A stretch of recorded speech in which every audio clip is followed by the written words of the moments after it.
Hello, good evening everyone. मैं रोली वर्मा राजकिशोरी देवी शिक्षण प्रशिक्षण सेवा संस्थान में आपके यूट्यूब के चैनल में आप सभी का स्वागत करती हूँ।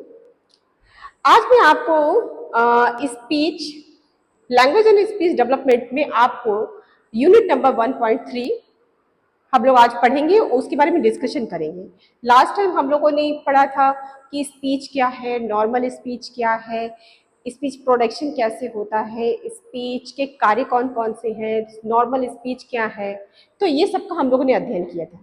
ठीक, आज हम लोग अध्ययन करेंगे कि मैकेनिज्म ऑफ स्पीच प्रोडक्शन कैसे होता है, यानी स्पीच वाणी की उत्पत्ति कैसे होती है, वाणी की उत्पत्ति में हमारे कौन कौन से अंग कार्य करते हैं, और एक हम कह सकते हैं कि इसमें कौन कौन से तंत्र कार्य करते हैं। लास्ट क्लास में मैंने आप सबको बताया था कि स्पीच प्रोडक्शन की जो प्रोसेस होता है उसमें हमारे 5 अलग अलग सिस्टम काम करते हैं, जैसे respiratory system, regulatory system, phonatory system और आर्टिकुलेटरी सिस्टम। आगे हम लोग इसको अध्ययन करेंगे। वाणी उत्पादन के तंत्र कौन कौन से, वाणी उत्पादन अर्थात जो हमारी जो सिस्टम है इनका प्राथमिक कार्य, जैसा कि हम बता सकते हैं कि प्राथमिक कार्य भोजन को ग्रहण करना है और इसको वाणी की उत्पत्ति इसका द्वितीयक कार्य है, यानी सेकेंडरी वर्क है। जैसे हम इसमें हमारे कौन कौन से 5 अलग अलग सिस्टम्स कार्य करते हैं, respiratory system, phonatory system, articulatory system, resonatory system, regulatory system. ठीक, अब हम बात करेंगे अपने पहले सिस्टम के बारे में, रेस्पिरेटरी सिस्टम अर्थात श्वसन तंत्र। वह प्रक्रिया जिसके अंतर्गत वातावरण में उपस्थित वायु से ऑक्सीजन ग्रहण करके एवं नाक से लेकर फेफड़ों तक जाती है, इसे हम रेस्पिरेटरी सिस्टम कहते हैं। श्वसन की प्रक्रिया जो होती है, पहले हम सांस लेते हैं जो हमारे नेजल नाक के थ्रू होते हुए नेजल कैविटी से हमारे लंग्स में जाती है और फेफड़ों के द्वारा वो श्वसन की प्रक्रिया संपन्न की जाती है। और श्वसन की प्रक्रिया में हम ऑक्सीजन को ग्रहण करते हैं और कार्बन डाइऑक्साइड को छोड़ते हैं। वायु के अंदर, जब हम वायु को अंदर खींचते हैं और बाहर निकालते हैं, इसमें 2 प्रकार की अवस्थाएं होती हैं। पहला अंतःश्वसन और दूसरा निःश्वसन। आप लोग देख पा रहे होंगे, जैसे इसमें पहला अंतःश्वसन, दूसरा निःश्वसन। पहला अंतःश्वसन क्या होता है, अब हम लोग जानेंगे। अंतःश्वसन क्या होता है? अंतः जैसे कि नाम से पता चल रहा है, अंदर। ये प्रक्रिया इस प्रकार की होती है कि वायु नाक और मुंह के द्वारा अंदर खींची जाती है। अंतःश्वसन का मतलब ही है अंदर, अर्थात हमारे नाक और मुंह के द्वारा जो हवा अंदर जाती है और स्वर यंत्र और श्वसन नलिका द्वारा फेफड़ों तक पहुंचाई जाती है। निःश्वसन दूसरा स्टेप आता है। निःश्वसन वह प्रक्रिया नाक या मुंह से बाहर आती है और वाणी उत्पत्ति के लिए सांस लेना एक अनैच्छिक और से स्वैच्छिक नियंत्रण में चला जाता है। ठीक है, हम सांस खींचते समय अधिक वायु को लेते हैं ताकि तेजी से और लंबे वाक्य बोल सकें। अर्थात यहाँ हम कह सकते हैं कि निःश्वसन का जो प्रक्रिया होती है उस प्रक्रिया में हम वायु को अंदर ज्यादा खींचते हैं। क्यों? क्योंकि मुझे ज्यादा बोलना होता है।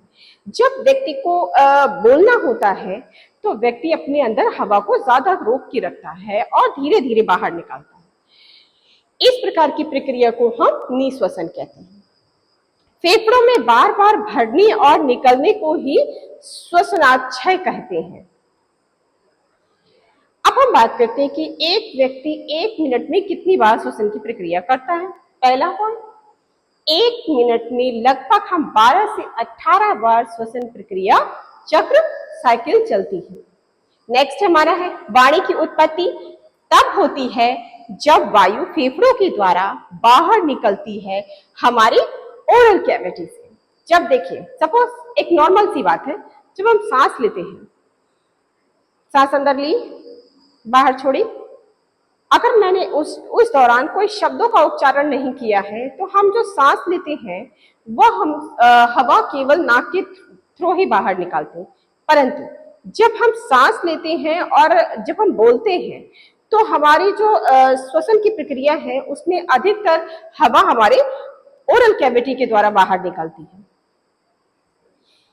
श्वसन तंत्र के कार्य। अब श्वसन तंत्र के कौन कौन से कार्य हो सकते हैं? श्वसन तंत्र के विभिन्न कार्य निम्नलिखित हैं। पहला, प्राथमिक कार्य।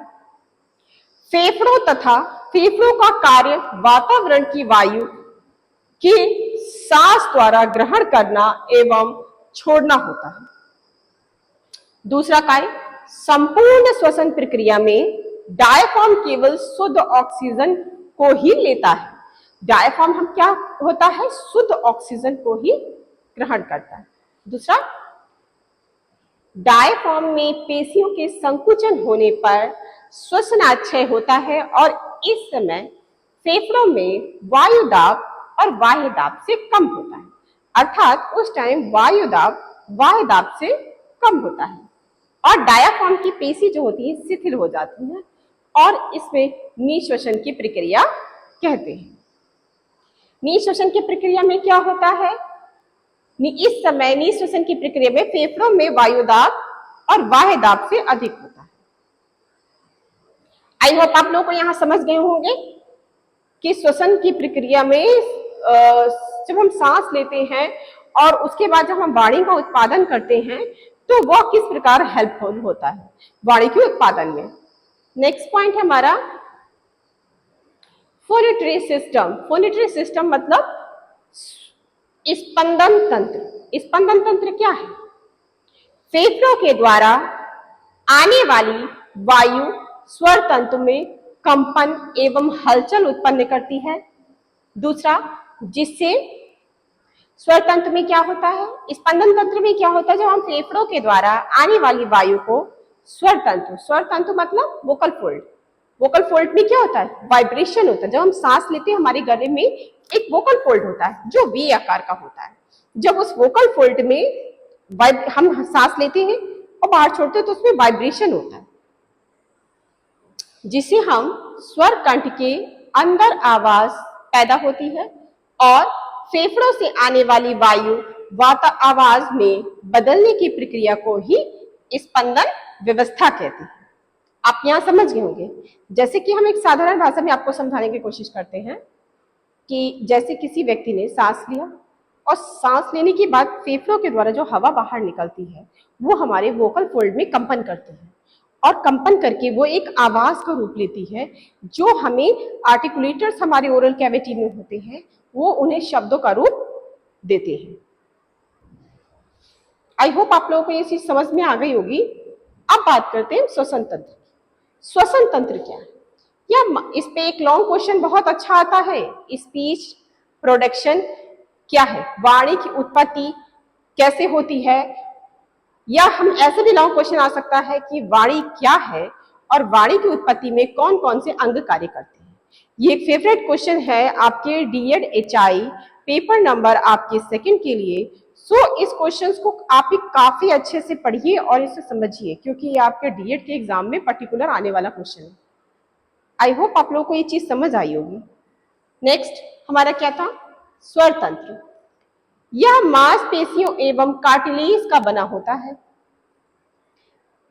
जो गर्दन में ये मांसपेशियों और कार्टिलेजेस का बना होता है। ये गर्दन में जो हमारे कार्टिलेज होती है, आप देख पा रहे होंगे चित्र इसमें कि कार्टिलेज जो होती है गर्दन में वो उसमें एक वॉइस बॉक्स स्थित होती है। वॉइस बॉक्स वी आकार की होती है। उसमें 6 कार्टिलेज होते हैं और 3 पेयर जो होते हैं वो अनपेयर्ड होती है और 3 पेयर्ड होते हैं। ठीक, जो निम्न प्रकार है। अब इसमें कौन कौन से कार्टिलेज होते हैं? जैसे thyroid cartilage, cricoid cartilage, epiglottic cartilage, arytenoid cartilage, cuneiform cartilage और क्यूरिकुलेट कार्टिलेज। यहां 6 प्रकार की कार्टिलेजनस बोन्स होती हैं। इसमें थायराइड, क्रिकॉइड एवं एपिग्लॉटिक कार्टिलेज है तथा एरिनॉइड, क्यूरेनॉइड और क्यूरिकुलेट युग्मी कार्टिलेज होते हैं। ग्रसनी, अब हम बात करेंगे फेरिंग्स। फेरिंग्स माने ग्रसनी या लैरिंग्स के अंतिम भाग से जुड़ी होती है। लैरिंग्स होता है उसके अंतिम भाग से जुड़ी होती है। इसमें मुख्यतः निम्न भाग होते हैं। कौन कौन से? पहला नासोफेरिंग्स जो आपके नोज से जुड़ा होता है, नाक से। ओरोफेरिंग्स जो आपके ओरल कैविटी से जुड़ा होता है, और लैरेंजियोफेरिंग्स जो आपके लैरिंग्स से कनेक्टेड होता है। बात करते हैं ग्रसनी की। ग्रसनी फेरिंग्स जिसमें वो 3 अंतिम भाग से शुरू होता है, ये फेरिंग्स के लैरिंग्स के अंतिम भाग से शुरू होता है और इसमें निम्न भाग होते हैं। कौन कौन से? नासोफेरिंग्स, ओरोफेरिंग्स और लैरेंजियोफेरिंग्स। यह क्रमशः नसिका मुखी, ये आपकी नेसोफेरिंग्स जो होती है आपके नाक से जुड़ी होती है गर्दन तक। अब हम बात करेंगे स्वर तंतु। वोकल फोल्ड के, वॉइस फोल्ड किसे कहते हैं? वोकल फोल्ड किसे कहते हैं? यह एक प्रकार का मसल्स बोन होता है। कैसा बोन होता है? थोड़ा सॉफ्ट होता है लेकिन उस पे बोनी स्ट्रक्चर होता है। समझ लीजिए एक तरह से मसल्स का बना हुआ बोनी स्ट्रक्चर होता है। इसके अंदर कंपन करने की क्षमता होती है। इसे वाक्य तंतु भी कहते हैं। इसमें 3 भाग होते हैं, अग्रभाग, पश्चभाग और ग्लूकोइटिक। उच्चारण तंत्र। अब बात करते हैं हम आर्टिकुलेटरी सिस्टम की। आर्टिकुलेटरी सिस्टम क्या है? आर्टिकुलेटरी सिस्टम हमारे 2 भागों में डिवाइडेड है, पैसिव आर्टिकुलेटर्स और एक्टिव आर्टिकुलेटर्स। ये भी 2 प्रकार के होते हैं। एक्टिव आर्टिकुलेटर्स में क्या होता है? जो हमारे आर्टिकुलेटर्स जो मूवेबल होते हैं, जिनमें मूवमेंट होता है, वो एक्टिव आर्टिकुलेटर्स कहलाते हैं। और पैसिव आर्टिकुलेटर्स वो होते हैं जिनमें मूवमेंट्स नहीं होता। और एक्टिव आर्टिकुलेटर्स कौन कौन से हैं? जैसे lower jaw, lower teeth, lips,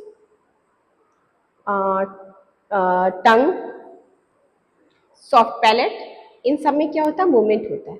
लेकिन जो पैसिव आर्टिकुलेटर्स होते हैं उनमें मूवमेंट नहीं होता। जैसे अपर जॉ, अपर टीथ, हार्ड पैलेट और अपर लिप्स, तो इनमें मूवमेंट नहीं होता है। अब बात करते हैं हम आर्टिकुलेटरी सिस्टम का क्या काम होता है।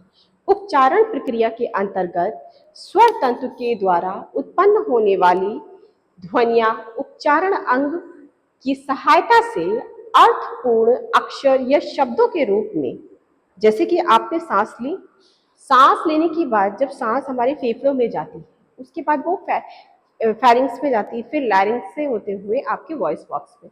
वॉइस बॉक्स में वाइब्रेशन होता है जो आपको जिस सेंटेंस को बोलना है या हम कह सकते हैं जिस शब्दों को बोलना है उनके लिए उतनी हवा को बाहर छोड़ता है। और जो हवा बाहर निकलती है वो हमारे ओरल कैविटी में जाती है। ओरल कैविटी से क्या होती है? वो हमारे आर्टिकुलेटर्स के द्वारा मॉडिफाइड की जाती है। जब मॉडिफाइड की जाती है तो शब्दों के रूप में वो बाहर निकलती है। अब आप यहाँ हेडलाइन पढ़ पा रहे होंगे। अभी आपको मैंने बताया सक्रिय उच्चारण तंत्र और निष्क्रिय उच्चारण अंग, एक्टिव एंड पैसिव। ये आप लोगों को अच्छे से मैंने समझा दिया है। अब बात करेंगे उच्चारण प्रक्रिया में भाग लेने वाले अंग। मैंने आपको बताया ना कि हमारे उच्चारण तंत्र में कौन कौन से अंग कार्य करते हैं। जैसे हमारा सबसे पहला है लिप्स, ओठ। यह एक लचीली संरचना है जो कि दांत पर टिकी रहती है। यह 2 प्रकार की होती है, ऊपरी ओठ और निचला ओठ। दांत, टीथ या मुख गुहिका में पाए जाने वाले 4 प्रकार के दांत हमारे मुख गुहिका में पाए जाते हैं। पहला रदनक, दूसरा कृदनक, तीसरा अग्रचवर्णक और चौथा चवर्णक। उसके बाद हमारा तीसरा अंग कार्य करता है आर्टिकुलेटर सिस्टम में आपका जिह्वा, यानी हमारे टंग। यह एक मांसपेशियों से बनी हुई एक संरचना है। यह 2 प्रकार की मांसपेशियों से बनी होती है। पहला होता है इंस्टैटिक मसल्स और दूसरा है एक्स्ट्रेटिक मसल्स। इंस्टैटिक मसल्स में क्या होता है? इसका एक भाग स्वतंत्र होता है और दूसरा मुख गुहिका के अंदर एक जगह से जुड़ा होता है। अब हम बात करेंगे नेक्स्ट पॉइंट की, कठोर हार्ड पैलेट, कठोर तालु यानी कि हार्ड पैलेट। हार्ड पैलेट क्या है? यह एक हड्डियों का से बना हुआ एक हार्ड पैलेट हम कह सकते हैं, हड्डियों का बना एक चाप जैसी संरचना होती है जो हड्डियों का बना होता है, जिसमें मूवमेंट नहीं होता, स्थिर होता है। उससे यह हमारे मुंह के अग्रभाग से होकर हमारे कोमल तालु तक फैला होता है।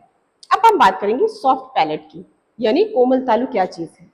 यह मांसपेशियों से निर्मित रचना है जो एक मुख कोशिका में हमारे पीछे के पार्ट में होती है और इसमें थोड़ा बहुत मूवमेंट होता है। सॉफ्ट पैलेट जो है वो आपका थोड़ा बहुत उसमें दबाव होता है, या कहें हम कह सकते हैं जनरल भाषा में लचीलापन होता है, लेकिन हमारे हार्ड पैलेट में कोई लचीलापन नहीं होता है।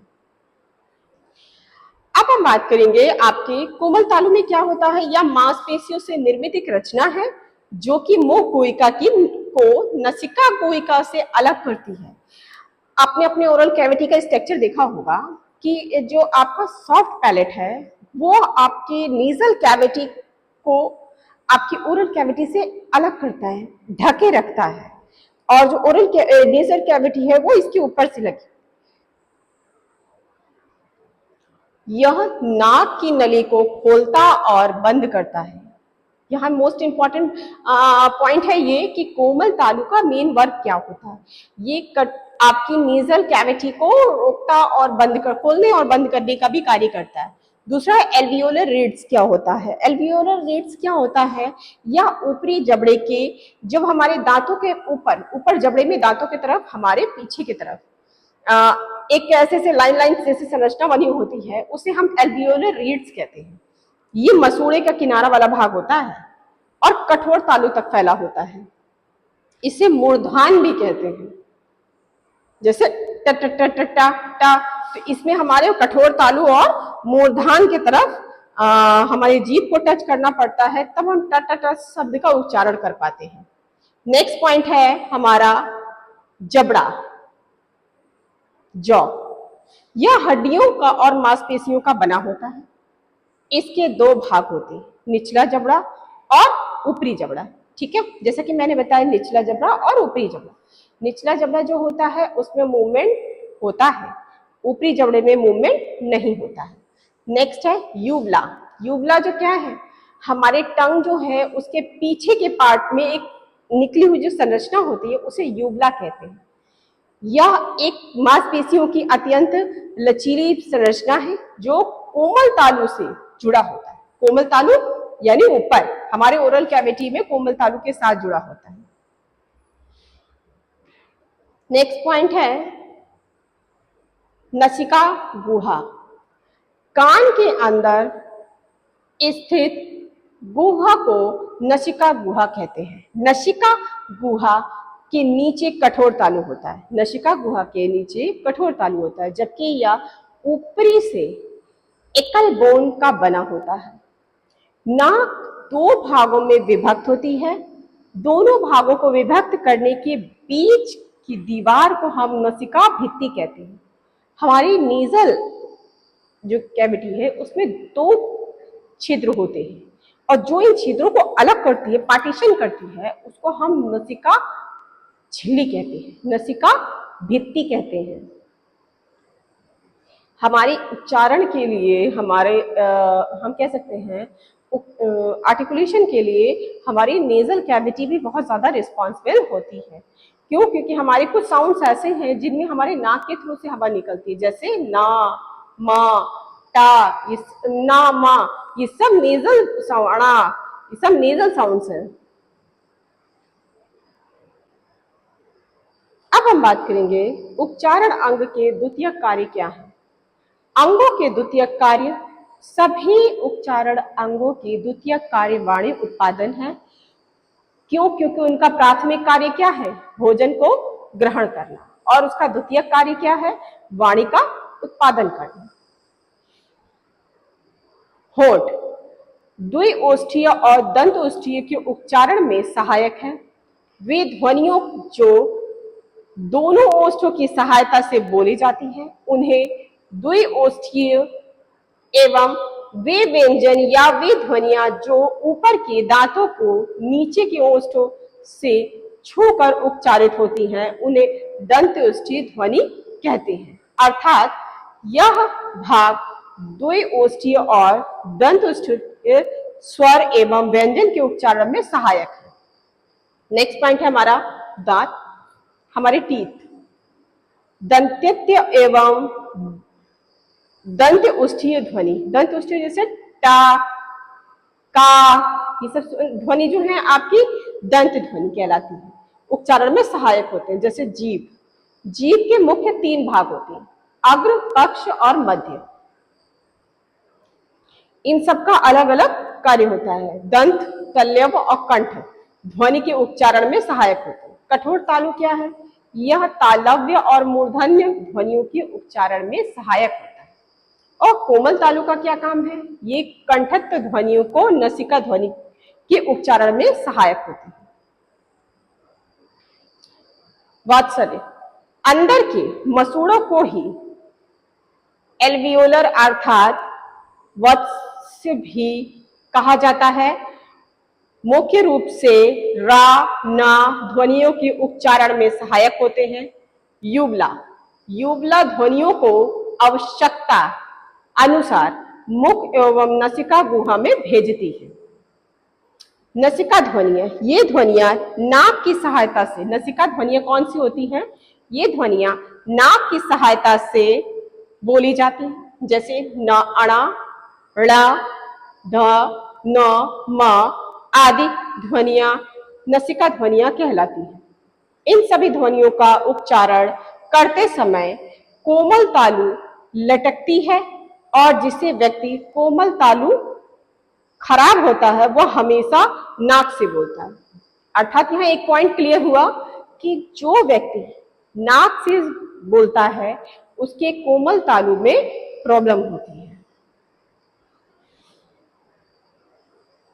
नेक्स्ट पॉइंट क्या है आपका? मुखीय ध्वनि।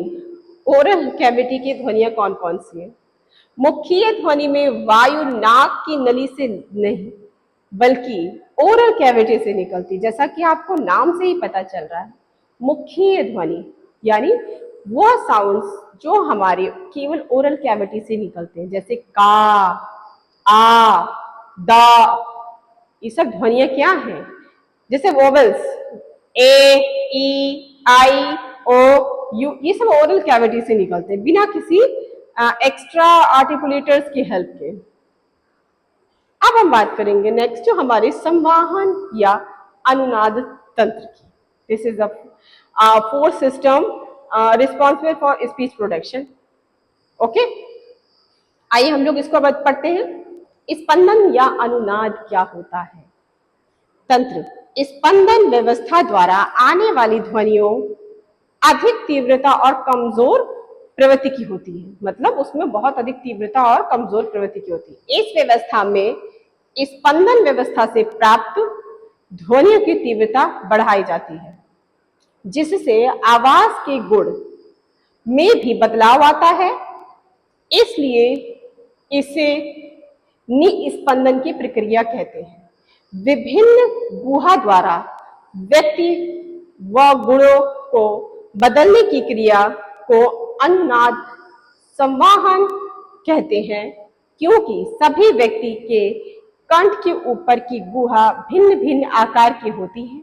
इसलिए संवाहन किसी भी व्यक्ति की आवाज को गुण एवं विशेषता प्रदान करता है। संवाहन जो आपका अंग होता है वो आपको विशेषता प्रदान करता है, आपकी आवाज, शब्दों को, उच्चारण को।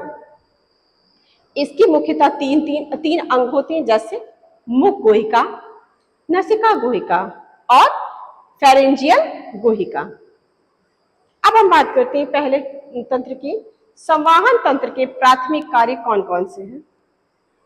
पहला पॉइंट है मुख गुहिका के कार्य भोजन पदार्थों को चबाना और शरीर के तापमान को नियंत्रण रखना है। यहाँ बहुत इंपॉर्टेंट चीज है कि हम संवाहन तंत्र का क्या मेन काम है।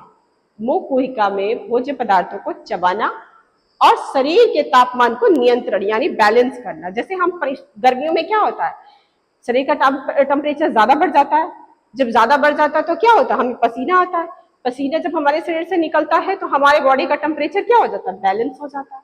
तो ये हमारे जो सिस्टम है संवाहन तंत्र, वो हमारी बॉडी के टेम्परेचर को मेंटेन रखने का भी कार्य करते हैं। भोजन के निगलने के साथ साथ टेम्परेचर को मेंटेन करने का कार्य भी हमारे संवाहन तंत्र के द्वारा किया जाता है। नेक्स्ट हमारा पॉइंट है आपका नसिका गुहा का कार्य।